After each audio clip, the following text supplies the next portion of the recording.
Исәнмесез, мөхтәрәм тыңлаучылар. Бүген 2025 елның 2 декабрь сейшәмбе көне Әнкарада 14 сәгатьсез турдан-тур эфирда Төркия авазы радиосының татар телендәге тапшыруларын тыңлыйсыз. Тапшырубызның бүгенге чыгарылышында соңгы хәбәрләрдән соң Татарстан хәбәрләре программасы белән буларны беләсезме язмасын тәкъдим итәрбез.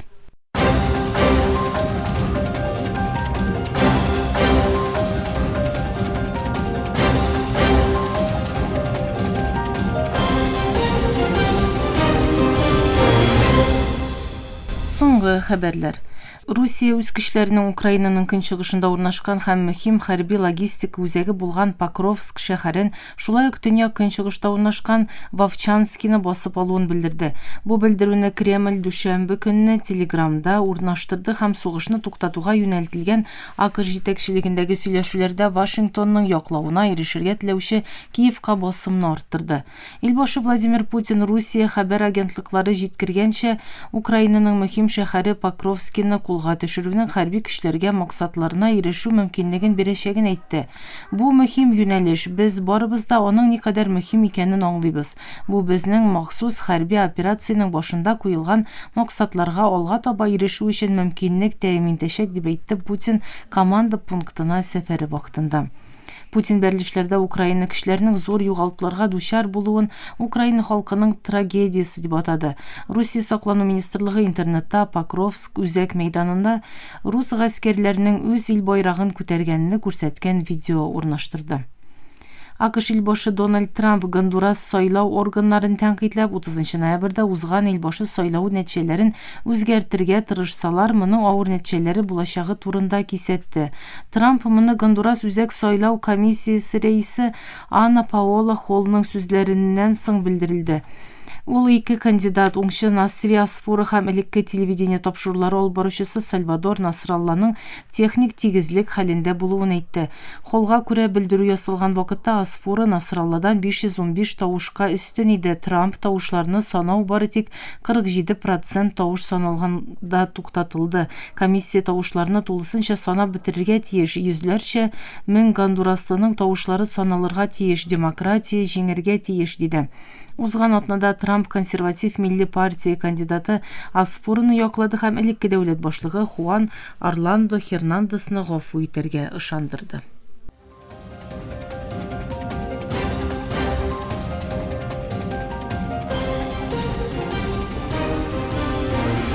Төркия авазы долкыннарында соңгы хәбәрләр тыңлыйсыз.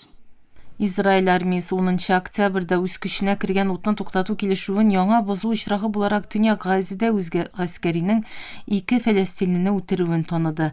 Армия дүшәмбе көне ясалган белдерүдә гаскәрләрнең 2 аерым вакыйгада янау барлыкка китерүләре сәбәпле 2 фәләстинлене атып үтерүен әйтте. Утны туктатуга карамастан, Израиль армиясе әлеге сылтау белән еш кына үлемчел көч куллануын дәвам итә. Дүшәмбе көне иртәнге сәгатьләрдә медицина чыганаклары Анадолу агентлыгына җиткергәнчә, Гази шәһәренең Зәйтүн районында дрон һөҗүмендә бер фәләстинле ират үтерелде. Һөҗүм ителгән ноктаның утны туктату шартлары кысаларында Израиль көчләре чигенгән төбәкнең тышында урнашуы белдерелде. Гази хөкүмәте медиа офисы утны туктату гамәлгә кергәннән бирле Израильнең ким дигәндә 342 фәләстинлене үтерүен һәм якынча 900 кешене яралавын җиткерде. Офис дәвам иткән һөҗүмнәрнең Израильнең килешүне үтәмәвенең дәлиле дип атады. Азиядагы су басуларда үлүчеләр саны 1200-гә якынлашты. Зыян күрүчеләргә ярдәм ирештирү тырышлыклары дәвам итә. Ярдәм күрсәтү оешмалары су басуларда зыян күргән төбәкләрдәге җирле базарларда төп ихтыяҗ материалларының бетә баруын һәм бәяләренең 3 тапкырга артуы турында кисәтте. Индонезия һәм Шри-Ланкада хөкүмәтләр белән ярдәм күрсәтү оешмалары 4 илдә якынча 1200 кешенең үлеменә китергән су басулар аркасында авыр хәлдә калган 100 меңләгән кешегә ярдәм җиткерү өчен мобилизацияләнде. Көчле муссон яңгырлары һәм 2 тропикаль давыл узган атнада бар Шри-Ланкада һәм Индонезиядагы Суматра утравының кайбер урыннарында, Таиландның көньягында һәм Малайзиянең төньягында көчле явым төшемнәргә китерде. Климат үзгәреше явым-төшемнәрне көчәйтә, чөнки жылырак атмосфера күбрәк дым тота, жылырак диңгезләр давылларны көчәйтә. Сулар зур үлчәмдә кимесә дә җимерекләр аркасында йөзләгән кеше сыену урыннарында яши һәм чиста су белән азык-төлек җитми. Индонезиянең иң зур зыян күргән урыннарыннан берсе Ачехтә халык запас җыя, бу вазгыять бәяләрнең күтәрелүенә китерде. Индонезия хөкүмәте дүшәмбе көнне Ачех, Төньяк Суматра һәм Көнбатыш Суматрага 34 мең тонна дөге һәм 6 миллион 800 мең литр сыек май җибәрәчәген ачыклады. Ярдәм күрсәтү оешмасы Islamic Relief белдерү ясап, юллар 7 көндә төзекләндерелмәсә, Ачехта кешеләр җитди азык-төлек кытлыгы һәм ачлык рискы белән очрашачак, диде. Икенче давыл Шри-Ланка күләмендә көчле явым-төшемнәргә китерде. Су басулар һәм үлемгә илтүче җир шуышулары барлыкка килде. Бу вакыйгаларда ким дигәндә 390 кеше үлде. 352 кеше һаман да табылмады. Илнең үзәгендәге кайбер урыннарга һаман да кереп булмый. Дәүләт башлыгы гадәттән тыш хәл игълан итте. Шри-Ланка һава көчләре Һиндстан һәм Пакистаннан килгән төркемнәр ярдәмендә авыр хәлдәгеләрне эвакуацияләп, мохтаҗларга азык-төлек һәм калган ярдәм материалларын илтә. FIFA Гарәп кубогы Эль-Хор шәһәрендә башланды һәм Фәләстин өстәмә минутларда кертелгән гол белән Катарны җиңде. 95-нче минутта Султан Аль-Бракеның тупны үз капкасына җибәрүе Фәләстингә 3 очко китерде. Эль-Байт стадионындагы җанатарларның күңеле кайтты. Фәләстин нык саклану күрсәтте, Катар ачык мөмкинлекләр тудыруда кыенлыклар кичерде. Матч Аль-Бракеның үз капкасына туп кертүе белән төгәлләнде. Бу гол турнирның соңгы этабындагы иң зур сюрпризларның берсе булды. Мөхтәрәм тыңлаучылар, сез Төркия Авазы радиосында соңгы хәбәрләр тыңладыгыз.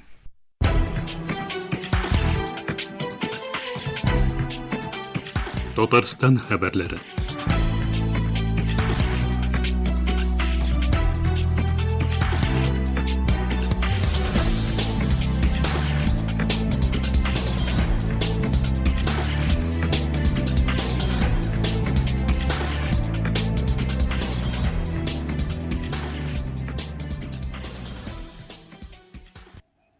Мөхтәрәм тыңлаучылар, Татарстанның Татар Информ хәбәр агентлыгы Төркиянең Русияга татлы ризыклар сату күләмен тарихи максимумга кадәр арттыру турында яза.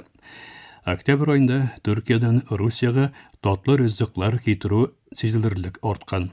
Төркия статистика хезмәте мәгълүматларына караганда, импорт күләме еллык чагыштырмада ширек өлешкә арткан һәм тарихи максимумга җиткән. Төп үсеш шоколад эшләмәләренә туры килгән. Октябрь айында Төркия Русияга 15 миллион 100 мең долларлык кондитер әйберләре җибәргән. Бу моннан бер ай элеккегә караганда 19%-ка, узган ел күрсәткеченнән 23%-ка күбрәк. Шоколад һәм аның нигезендә ясалган әйберләр Русия сатып алучылары арасында иң кирәкле позиция булып кала. 7 миллион 300 мең доллар күләмендә шундый эшләнмәләр сатылган. Камырдан эшләнгән кондитер әйберләре импорты 5 миллион 200 мең, шекердән ясалган татлы ризыклар 2 миллион 700 мең доллар тәшкил иткән. Еллык чагыштырмада Төркия шоколады экспорты 48%-ка, камыр ризыклары сату күләме 7%-ка, шекердән ясалганнары 4%-ка арткан. 10 ай нәтиҗәләренә күрә, татлы ризыклар сату күләме 109 миллион 100 мең долларга җиткән. Бу узган елгы күрсәткечләрдән 3-тән 1 өлешкә күбрәк.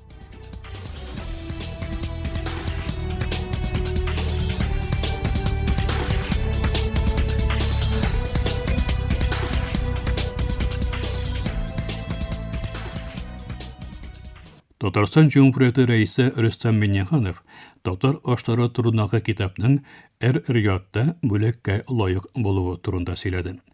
Тиешле постны һәм видеоны ул үзенең социаль медиа аккаунтыннан уртаклашты. Безнең өчпочмаклар дөньядагы иң тәмле ризык. Безнең татарларның җире, җаны һәм каны китабы дөньяның иң яхшы кулинария китабы булды һәм эр-риятта узган халыкара тантанада Gourmand Awards премиясына лаек булды. Татарстанга килегез, бездә тәмле, дип язды Миңнеханов татар телендә.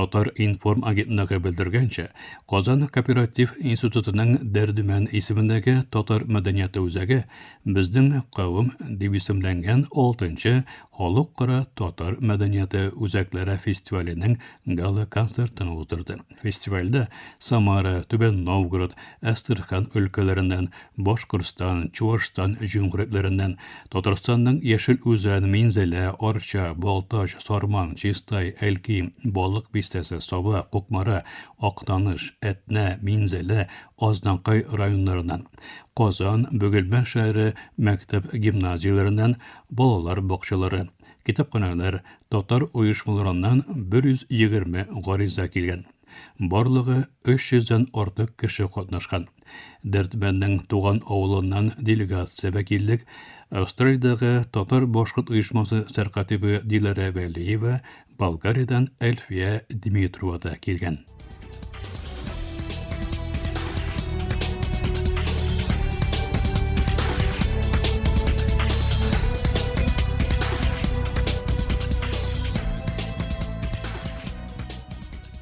Татар информ агентлыгы башка бер язмасында исә Татарстан башкаласы Казанда урнашкан Татар китабы йортында Зилә Фәйзуллинаның Тәти әкиятләр китабының тәкъдим ителүе турында яза. Татар китабы йортында әниләрдән әкият дип аталган кичә узды. Әлеге кичәдә Тәти әкиятләр дип исемләнгән балаларга атап язылган китап тәкъдим ителде. Авторы язучы Зиннур Хөсниярның кызы, узак еллар Салават күпере һәм Сабантуй журналларының баш мөхәррире булган Зилә Фәйзуллина, Зилә яз. Әтим язучы булгач, мин иҗади даирәдә үстем. Әти безгә күп китаплар укыта иде. Мин шигъриятны, әдәбиятны бик яраттым. Әмма кайчан да булса үзем дә балалар өчен язармы дип уйламадым. Bir zaman Салават күпере журналына беренче әкият язып карадым һәм миңа ошады. Киреп чыга кебек тоелды. Шулай итеп, әкиятләрне күбрәк яза башладым. Һәр героема берәр характеристика биреп эшләргә тырыштым. Белемем буенча мин психолог. Шуңа күрә максатым әкиятләр аша балаларга ничектер ярдәм итү. Оларга булышу, ягъни әдәби әсәр кебек кенә булмасын, баланың эмоциональ интеллектын үстерүче кулланма булсын иде, диде китаптың авторы Зилә яз.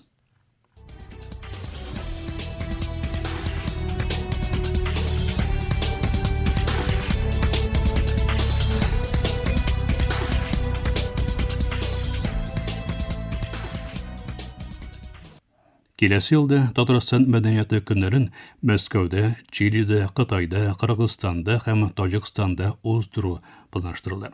Бу хакта Татарстан Җумһурияте рәисе каршындагы Ватандашлар эшләре координация шурасы утырышында Татарстан мәдәният министры Ирада Әйюпова хәбәр итте.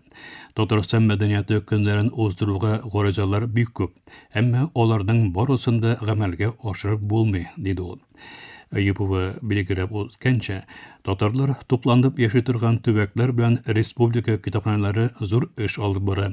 Татарстан милли китапханәсе күп еллар дәвамында мондый төбәкләрдә татар китапларын тарату мәсьәләләре белән шөгыльләнә, диде ул. Министр сүзләренә караганда, быел төбәкләргә 4200-дән артык документ тапшырылган. Шуларның 3200-дән артыгы татар телендә. Татар телен өйрәнүгә һәм куллануга мотивация формалаштыруда милли кинематограф та ярдәм итә, дип ассызыклады ул.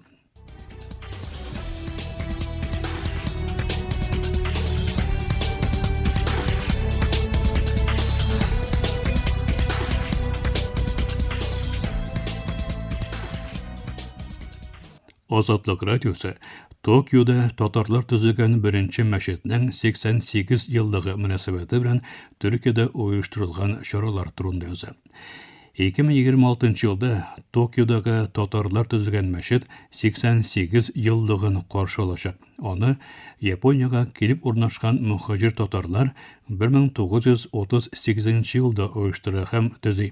Ол ағаштан салына. Архитекторы татар кішісі Абдул Басир Дейкиров. Мәчеткә урында Япония хөкүмәте бүреп бирә. Рөхсәт алуны түрәләр белән сөйләшүләрне дин галиме Габдрашид Ибрахимов алып бара. Мәчеткә урын Токионың Оямочо районында бирелә. Төзелешкә акчаны татарлар үзара җыя, махсус фонд булдырыла. Мәчет каршында татарлар татар мәктәбе оештыра. Мөхаҗир татарларның балалары барысы да 5нче сыйныфка кадәр шушы мәктәптә белем ала. Оқыту тулысынча татар телендә була. Мәчетнең беренче имамы дин галиме Габдрашид Ибрахим була. Соңыннан аның эшен Мөхәммәд Габдулхай Корбан Гали дәвам итә. Әмма Токиодагы җитү терәүләре аркасында мәчет бик нык тавышылы. 1986 елда татарлар төзелгән бина җимерелә. Мәчет узак еллар төзелми тора. Мәчет янындагы мәктәп бинасы исән кала. Ул бинада 1990 еллар озагына кадәр татарлардан калган архив, китаплар, матбугат саклана. Әмма ул да соңыннан җимерелә һәм биредә Төркия мәдәни үзәге төзелә. Тарихи мәчет урында яңасы төзелә башлый. Бу эшне Япониядагы татарлар Төркиягә тапшыра. Төркиянең дин эшләре идарәсе архитекторларны, осталарны җәлеп итә акча. Яңа мәчет 1998 елда гына төзелә башлый һәм 2000 елда тәмамлана. Аның архитекторы, меморы Мөхәррәм Шәнал. Бу Госманны өслүбендә төзелгән Аллаһ йорты. Киләсе елда Төркия Токиодагы мәчетенең 88 еллыгын зурлап билгеләргә җыена. Төркия парламентында Милли Мәҗлестә аерым чаралар оештыруга әзерләнәләр. Шу исәптән махсус күргәзмә булачак. Шул вакытта кайбер чаралар инде башланып та китте. Бу көннәрдә Истанбулның хосусый Ибн Халдун университетында Токио мәчетенә 88 еллыгына багышланган чара үткәрелде һәм аның кысаларында ислам дине галиме Токиодагы мәчеткә нигез салучы Габдрашид Ибрахимовка багышланган конференция узды. Чараны оештыручы Төркиянең Милли Мәҗлесе, Япония һәм Төркиянең икътисад, мәдәни багланышлар өчен җаваплы эшмәкәрләр берлеге. Чарага Татарстаннан галимнар килә алмаган, дип хәбәр итә Азатлык радиосы. Мөхтәрәм тыңлаучылар, Төркия авасы дулкыннарында Татарстан һәм татар дөньясы хәбәрләре белән таныштыруыбызны киләсе сишәмбе көнгә чаралышыбызда дәвам итәрбез.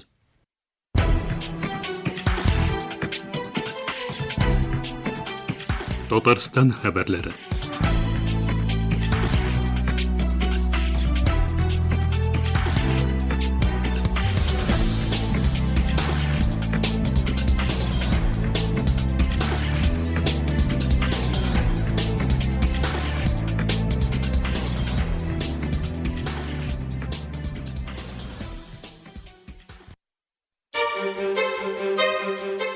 Burası Türkiye'nin Sesi Radyosu.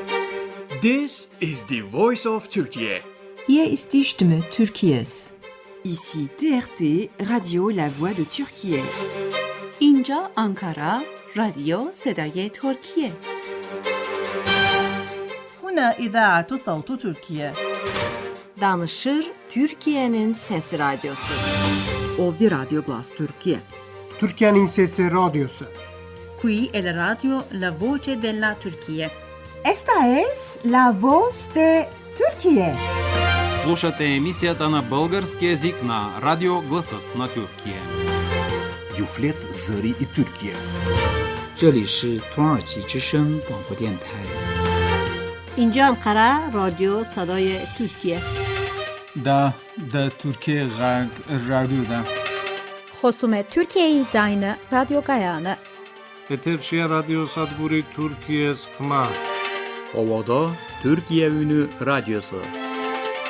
Aici Radio Vocea Türkiye. Говорит голос Türkiye. Efirde Türkiye ovası. Gepleyer Türkiye'nin fethi radyosu. Ye Saday Türkiye. Аңлаватқаныңла Türkiye Avazı Radyosu. Evo İfonitis Türkiye. Ovdi Radyo Glas Türkiye. Gider Cumhuriyet Türkiye. Ini adalah Radio Suara Turkiye. Hii ni idhaa ya Kiswahili, sauti ya Turkiye. Este es Radio Voz de Turkiye. こちらはトルキエの声ラジオです。 Zborova Glasot na Türkiye. Efirde Türkiye Ovozi Radyosu. İt Türkiye Hangi Radyo'ya? Ovdi Radyo Glas Türkiye. Türkiye Ünü Radyosu. Burası Türkiye'nin Sesi Radyosu.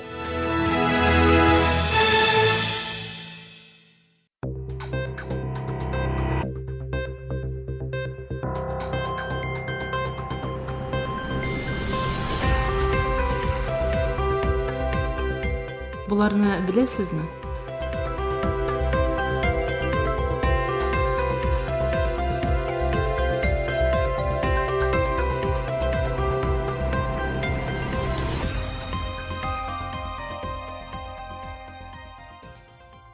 Muhterem tыңлаучылар, дөньяның икенче зур каньонының Төркиядә булуын беләйдегезме? Төркиянең көнчыгыш Анадолу төбәгендә Эрзинчанның Кемалия районында урнашкан Каранлык, ягъни Караңгы каньоны дөньяның икенче зур каньоны булып тора. Караңгы каньон шул ук вакытта дөньяның иң куркыныч юлларыннан берсе буларак та беленә. Дөньядагы иң куркыныч һәм авыр юллар исемлеген төзегән бер интернет шелтәренә күрә, дөньяның иң куркыныч юлы булган Эрзинчандагы Караңгы каньон таш юлы Кытайдагы Галян туннеленнән дә куркыныч. 500-600 метрлык текә диварлары булган каньонга бу исем кояш нурларын күрмәгәне өчен бирелгән. Кебан биясе төзелгәннән соң 80 метрга күтәрелгән сулар каньонны искиткеч матур урынга әйләндергән. Караңгы каньонны 1870 елда ул вакытта төбәктә яшәүче җирле халыкның төзи башлавы әйтелә. 2002дә дәүләтнең дә ярдәме белән киңәйтелә. Ягъни каньонны төзү нәкъ 132 ел бара. Аның башта биек тауларны узып, мал-туарын көтүгә җибәрергә теләгән кешеләр тарафыннан кул кораллары белән казылып ачылуы фаразлана. Туннель тауның алгы ягыннан башлана һәм таш туннель 7 чакрымнан соң бетә. Кайбер урыннарда һава тишекләре бар. Караңгы каньонның сулы өлеше исә якынча 9 чакрым озынлыкта. Бүгенге көндә бу каньон географик структурасы һәм табигый матурлыклары белән һәр ел адреналин яратучы җирле һәм чит ил туристларны үзенә җәлеп итә. Каньонда көймә туры һәм каноэ кебек турист җәлеп итүче чаралар оештырыла. Шулай ук каньон урнашкан Кемалия районында һәр ел халыкара Эрзинчан Кемалия мәдәният һәм табигать фестивале дә үткәрелә. Караңгы каньоннан тыш районда урын алган тарихи корылмалар да кызыксыну уята, чөнки борынгы чордан бирле шактый цивилизация яшәгән бу төбәкнең бай тарихи үткәне бар.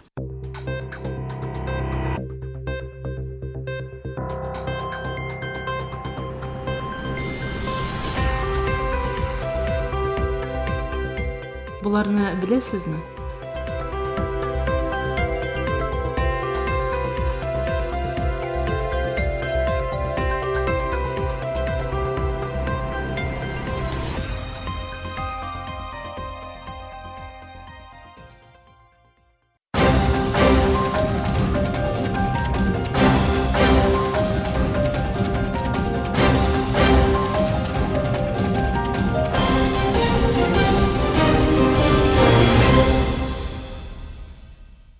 Muhterem tыңлаучылар, Türkiye Avazı Radyosu'nun татар телендәге тапшырулары шушының белән ахырына якынлашты. Тапшыруларыбызны Ярчан, интернет һәм кесә телефоннарының ТРТ динне кушымтасы аша тыңлыйларсыз.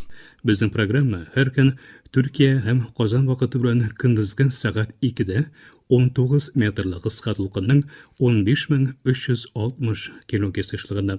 Төрксат 3А һәм Төрксат 4А ярышны белән 3 тапкыр w.trtdinne.com интернет адресы аша вот из радио каналыннан тапшыла. Ярты сәгатьлек тапшыруларыбызның кабатлавын Төркия һәм Казан вакыты белән сәгать кичке 8нче яртыда 42 дәрәҗә көнчыгыш юнәлешендәге Төрксат 3А һәм Төрксат 4А ярышлары белән www.trtdinne.com internet adresi oşa hem kısa telefonlarının TRT Dinne koşumtası oşa. Вот West Radio kanalından tağınılansız. Toşlarımız turunda uy fikirlerigiz hem kengeş taqdimlerigizni kıtıp qalabız mahtaram tanışara. Bizning adres latin harflari bilan PK33 Yeni Şehir Ankara Türkiye. Poçta indeksi 06 443. Elektronik poçta adresimiz tatar_trt.net.tr. Elega biz sizin bilan sog'lashamiz efirda kelasi o'sha kadar.